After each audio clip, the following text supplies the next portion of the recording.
Talent नहीं है, तुम बस लाइव आकर के ये सब बोल सकते हो। हमारे पास तो पूरा लाइब्रेरी है किताब का। तो ये सब चीज़ें, छोटी-छोटी चीज़ें, ये सब मेरे मेरे मेरे अंदर ये सब चीज़ें नहीं है। मैं जो बोलता हूँ, वो डंके की चोट पे बोलता हूँ, जो चीज़ पता रहती है वही बोलता हूँ, नहीं पता रहती है नहीं बोलता हूँ। और मैं तक कहना है कि आप पटना में आएँगे तो आपको ये कर लेंगे, वो कर लेंगे। तुम 4 दिन से पटना में कर लें, कुछ करना है। सबको पता है, मैं तो बोला था कि मैं जिस दिन जाऊँगा स्टेटस डालता हूँ। मेरे इंस्टाग्राम पे आप लोग जुड़े रहिए, मैं स्टेटस अपडेट करता हूँ।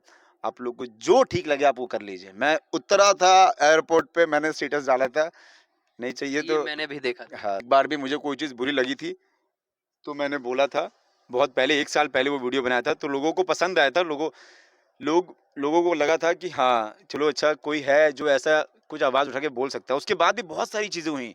बहुत लोगों ने बहुत कुछ बोला, लेकिन मैं कभी नहीं आया लाइव, ना कभी मैंने कुछ बोला, कभी भी नहीं। कोई बोल रहा है मैं पढ़ा लिखा हूँ कि नहीं हूँ, मुझे किसी को प्रूफ़ देने की ज़रूरत नहीं है।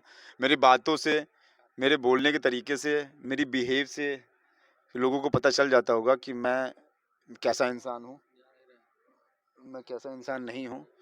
ठीक है? तो मुझे किसी चीज़ का प्रूफ़ नहीं देना है, ना ही मुझे प्रूफ़ करना है किसी को। मैं जैसा हूँ मस्त हूँ, जिसको दिक्कत। उसके बाद अभी फिर कुछ हुआ, मुझे लगा वो चीज़ कि मेरे को बोलना चाहिए, तो मैं बोला यार। अच्छा भैया, आपको यहाँ तक भी बोल दिया जाता है कि वो मतलब पढ़ा लिखा नहीं है, 2 शब्द इंग्लिश बोल देने से होगा, 4 गो लैंग्वेज बोल देंगे कहने के लिए हम वहाँ रहते हैं, हम मतलब वो 4 गो लैंग्वेज आपने सुना होगा ये बात को। सुना था। अभी देखिए ऐसा है ना कि किसी स्वागत है दोस्तों आप सभी का पब्लिक एंटरटेनमेंट में। मैं आप सबका दोस्त प्रियांशु सिंह और हमारे साथ अभी वो शख्स बैठा है जो भोजपुरी इंडस्ट्री के पावर स्टार पवन सिंह जी के साथ हमेशा मतलब उनका एक चीज होता है, जब तक बैकबोन सपोर्ट होता है वो भैया विशाल भैया करते हैं। तो स्वागत है आपका public entertainment. Thank you so much. मैं बैकबोन सपोर्ट नहीं करता हूँ, भैया के लिए बैकबोन्स बहुत सारे हैं। मुझे मैं बस साथ रहता हूँ, उनको मुझे कोई चीज़ बुरी लगती है तो बोल देता हूँ कभी-कभी, बस इतना है। अच्छा विशाल भैया, आप भोजपुरी के पावर स्टार पवन सिंह जी के साथ एक बार एल्बम में जो कि सलीम मर्चेंट जो ऑफिशियल था उसमें दिखे थे, तेरी याद। याद हाँ, तेरी याद आने लगी। वो सॉन्ग बहुत ही मतलब बहुत ही ज़बरदस्त था। उसमें आपका जो थोड़ा-सा ही रोल था, लेकिन आपने बहुत उम्दा निभाया था। वो सॉन्ग बहुत अच्छा था। मैंने वो सॉन्ग सुना था, मैं भैया के घर पे था, तो सलीम भैया आए थे। तो ऐसा था कि किसी एक एक्टर को रखना था, तो भैया बोले कि मेरा भाई है हिंदी इंडस्ट्री से, तो हिंदी का ये पहला गाना है मेरा, तो यही करेगा मेरे साथ। तो मैंने किया था वो सॉन्ग, बहुत अच्छा सॉन्ग था। वो गाना एक्चुअली मैं कितनी जब जब जब वो रिलीज़ नहीं हुआ था, उसके पहले से मैं वो गाना सुन रहा था। क्योंकि वो फ़ील था उस गाने में, सैड सॉन्ग था। And and I love sad songs. मुझे मुझे स्लो सॉन्ग्स मुझे बहुत अच्छे लगते हैं। ये स्टार्टिंग से कोई किसी ने दिल नहीं तोड़ा है मेरा, लेकिन फिर भी मुझे बहुत अच्छे लगते हैं गाने स्लो सॉन्ग्स। अच्छा भैया, अभी सिद्धार्थ नगर में भोजपुरी के पावर स्टार पवन सिंह जी का शो था 1 तारीख को। उन्होंने वहाँ से अनाउंस किया कि मेरा गाना टी सीरीज़ से 1 तारीख 14 तारीख को आने वाला है। लेकिन अभी 14 तारीख को कल दूसरा गाना आ रहा है, उसके बारे में क्या करें? वो भी तेरे सिवा कुछ ऐसा टाइप। 1-2 दिन लेट होगा, लेकिन वो सॉन्ग जो आने वाला, वो मैंने देखा है सॉन्ग, बहुत प्यारा सॉन्ग है। मतलब जो उसका जो फर्स्ट लाइन स्टार्ट हो रहा है ना, उस टाइम तक मेरी आँखों में आँसू आ गए थे।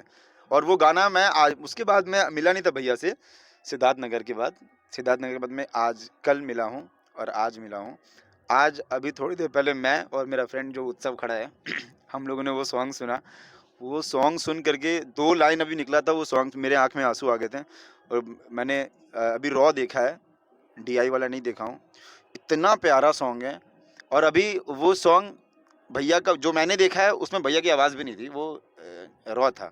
उसमें भैया की आवाज़ अभी ऐड होगा, तो भैया की आवाज़ ऐड होने से पहले वो इतना प्यारा वीडियो शूट हुआ है। मतलब क्लास है, क्लास। आप लोग उसको देखेंगे, आपको बहुत अच्छा लगेगा। अभी वो गाना रिकॉर्ड हो गया है। वो गाना डब हो करके, सब कुछ हो करके, मिक्सिंग विक्सिंग जो होता है वो सब करके जब रिलीज़ होगा, आप लोगों को बहुत पसंद आएगा। बहुत प्यारा सॉन्ग है। अच्छा भैया, टी सीरीज़ के मेन ऑफिशियल पे यूट्यूब से आ रहा है क्या वो गाना? हाँ, अब T series T Bhojpuri series से आएगा। टी सीरीज़ भोजपुरी या टी सीरीज़ ऑफिशियल मतलब जो बड़ा चैनल होता है? इस बारे में देखिए, ये सब चीज़ें अमित भैया सँभालते हैं, दीपक भैया सँभालते हैं। इस बारे में प्लीज़ कॉन्टैक्ट टू देम। मुझे इस बारे में कोई पता नहीं, आइडिया नहीं है। लेकिन जहाँ तक मुझे पता है कि टी सीरीज़ भोजपुरी से ही आएगा, क्योंकि शायद। क्योंकि टी सीरीज़ से भैया का एक गाना आ चुका है पहले बार भी। तो मे बी शायद तो टी सीरीज़ उससे आएगा, मेन से आएगा फिर। आ सकते, उसमें कौन सी बड़ी बात है, आता है। नहीं, भैया ने मतलब अनाउंस किया था वहाँ से स्टेज प्रोग्राम से कि मेरा गाना 14 तारीख को तेरे सिवा हम्म। जो गाना आने वाला है वो 14 तारीख को टी सीरीज से आएगा। हाँ तो अभी इस बारे में मुझे आइडिया नहीं है, अभी अब मैं कुछ बोल दूं कल को नहीं है तो चार लोग बैठे रहेंगे सोच के कि अरे ये गलत बोला, इसको पता नहीं है, ये स्पॉट बॉय है, ये वो है। इस बार इस मामले में मैं आऊँगा। मामला या मैं थोड़ा-सा विवाद की तरफ घूमता हूँ। भोजपुरी इंडस्ट्री में ये जब 2 सुपरस्टार का विवाद आपस में होता है, तो उसमें कुछ लोग कूद जाते हैं, जिसमें आपका भी नाम आता है। कहते हैं कि विशाल सिंह भी कूद जाते हैं और उसके बाद उधर से टीम से भी रिप्लाई आने लगता है। तो विशाल जी आप मतलब क्यों आते हैं और भैया के सपोर्ट में मतलब आते ठीक है लेकिन ठीक, कुछ कुछ बुरा बोल देते हैं उसमें, ठीक है, तो सही बात। ये लग जाता है पब्लिक को। चलिए अच्छा आप बताइए, आपके घर के ऊपर कोई पत्थर मारेगा, बाहर निकल के कुछ बोलेंगे नहीं बोलेंगे? एकदम बोलेंगे। तो बस वही वाली बात है, मैं मुझे है ऐसा, उनके लिए कोई कुछ बोलेगा, मुझे बुरा लगेगा, मैं बोलूँगा। मुझे नहीं डर लगता है किसी से, ठीक है? क्योंकि मैं उन किसी को उनके गाली नहीं देता हूँ। उनके टीम से यहाँ तक कहना है कि आप पटना में आएँगे तो आपको ये कर लेंगे, वो कर लेंगे। तुम 4 दिन से पटना में कर लें, कुछ करना है। सबको पता है, मैं तो बोला था कि मैं जिस दिन जाऊँगा स्टेटस डालता हूँ। मेरे इंस्टाग्राम पे आप लोग जुड़े रहिए, मैं स्टेटस अपडेट करता हूँ। आप लोग को जो ठीक लगे आप वो कर लीजिए। मैं उतरा था एयरपोर्ट पे, मैंने स्टेटस डाला था, नहीं चाहिए ये तो मैंने भी देखा था। हाँ, तो जब मैं तो सीना चौड़ में डालता हूँ जो डालना होता है। मुझे डर थोड़ी है किसी का। क्या मैंने किसी के साथ गलत किया क्या? वो लोग उसमें सुनने में आया था कि एसटीएफ से उठवाएँगे, पुलिस से उठवाएँगे मतलब किस चीज़ पे? मैंने बम फेंका था क्या बॉम्बे से यहाँ पे? तो नॉर्मल बात किया था यार, मेरे अंदर वो टैलेंट है, मैं मेरे अंदर मेरे पास ज़ुबान है, मैं तुमको रोस्ट कर सकता हूँ, मैं मज़ाक उड़ा सकता हूँ, ठीक है? हर इंसान के पास तो तुम्हारे पास टैलेंट नहीं है, तुम बस लाइव आकर के ये सब बोल सकते हो। हमारे पास तो पूरा लाइब्रेरी है किताब का तो ये सब चीज़ें छोटी-छोटी चीज़ें, ये सब मेरे मेरे मेरे अंदर ये सब चीज़ें नहीं है। मैं जो बोलता हूँ, वो डंके की चोट पे बोलता हूँ, जो चीज़ पता रहती है वही बोलता हूँ, नहीं पता रहती नहीं बोलता हूँ और मैं किसी चीज़ के बीच में घुसता नहीं हूँ, ना ही मैं उछलता हूँ। एक बार भी मुझे कोई चीज़ बुरी लगी थी, तो मैंने बोला था, बहुत पहले 1 साल पहले वो वीडियो बनाया था, तो लोगों को पसंद आया था, लोगों को लगा था कि हाँ, चलो अच्छा कोई है जो ऐसा कुछ आवाज़ उठा के बोल सकता है। उसके बाद भी बहुत सारी चीज़ें हुई, बहुत लोगों ने बहुत कुछ बोला, लेकिन मैं कभी नहीं आया लाइव, ना कभी मैंने कुछ बोला, कभी भी नहीं। उसके बाद अभी फिर कुछ हुआ, मुझे लगा वो चीज़ कि मेरे को बोलना चाहिए, तो मैं बोला यार। अच्छा भैया आपको यहाँ तक भी बोल दिया जाता है कि वो मतलब पढ़ा लिखा नहीं है, 2 शब्द इंग्लिश बोल देने से होगा, 4 गो लैंग्वेज बोल देंगे कहने के लिए हम वहाँ रहते हैं, हम मतलब वो 4 गो लैंग्वेज आपने सुना होगा ये बात को। सुना था। अभी देखिए ऐसा है ना कि किसी कोई बोल रहा है मैं पढ़ा लिखा हूँ कि नहीं हूँ, मुझे किसी को प्रूफ़ देने की ज़रूरत नहीं है।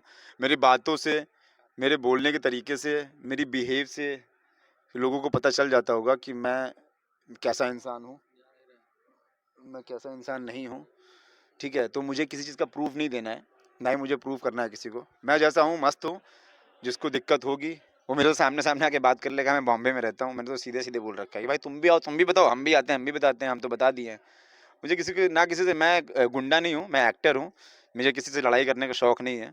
मैं ऑनलाइन फ़न चल रहा है, ऑनलाइन फ़न पे रहिए, ऑफ़लाइन पे मत जाइए तो ज़्यादा बेटर होगा सबके लिए। तो ये थे हमारे साथ विशाल भैया और तो फिर से मिलते हैं विशाल भैया से नेक्स्ट एपिसोड में, तब तक के लिए जय हिंद, जय भोजपुरी।